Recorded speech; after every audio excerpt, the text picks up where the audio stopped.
अहिल्यानगर जिल्ह्यातील श्रीरामपूर येथे वाढलेल्या गुन्हेगारी विरोधात श्रीरामपूरकर आता आक्रमक झाले आहेत। गेल्या 3 दिवसांपासून या ठिकाणी जे आहे बाजारपेठ बंद असून आपण बघतोय की या गुन्हेगारांविरोधात कठोर कारवाईसाठी श्रीरामपूरकर आक्रमक झाल्याचं चित्र बघायला मिळत आहे।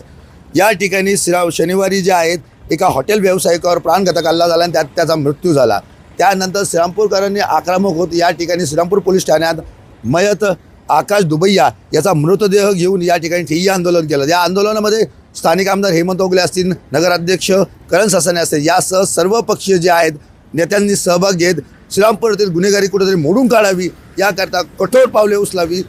त्यात संघटित गुन्हेगारी मोक्का अंतर्गत या गुन्हेगारी टोळ्यांच्यावर कारवाई करून त्याचा बंदोबस्त करायची मागणी करत या ठिकाणी जे आंदोलन पुकारलेलं आहे, या ठिकाणी या आंदोलनाचा 3रा दिवस आहे आणि आज 3ऱ्या दिवशी देखील या ठिकाणी श्रीरामपूर शहरातील जी बाजारपेठ आहे ही पूर्णतः कडकडीत बंद ठेवण्यात आली असून आता या कडकडीत बंदला विविध शाळा आणि विविध शैक्षणिक संस्थांनी देखील पाठिंबा दर्शवला आहे आणि आज या 3ऱ्या दिवशी शाळा ही बाजारपेठेप्रमाणेच बंद आहेत आणि कुठंतरी आता आरोपींसंदर्भात आता पोलीस प्रशासन काय कठोर कारवाई करणार याकडे सर्वांचं लक्ष लागलेलं आहे। जय सावंत, जय महाराष्ट्र न्यूज करता श्रीरामपूर, अहिल्यानगर।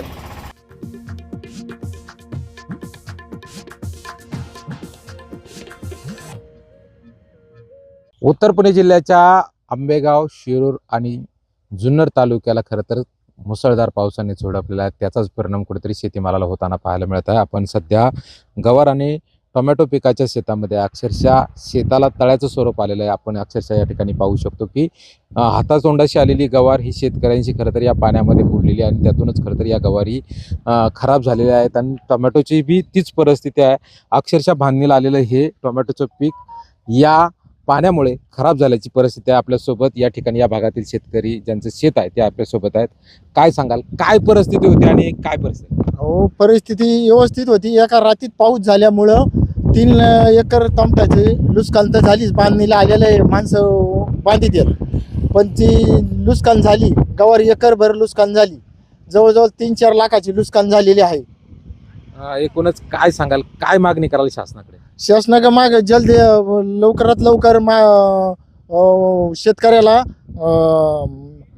अनुदान भेटलं पाहिजे। खरं तर या भावना बोलक्या आहेत आणि या शेतकऱ्यांनी उभ्या पिकानं घामाच्या कष्टाने या ठिकाणी पिकवलेली गवार असेल किंवा टोमॅटो असेल ही खरं तर पाण्यात गेल्याने या ठिकाणी त्याचं आर्थिक नुकसान तर झालेत, पण तो शासनानं लवकरात लवकर ताबडतोब पंचनामे करून या शेतकऱ्यांना भरीव अशी मदत करण्याची मागणी आता शेतकरी करू लागले आहे। अमोल दरेकर, जय महाराष्ट्र, आंबेगाव, पुणे।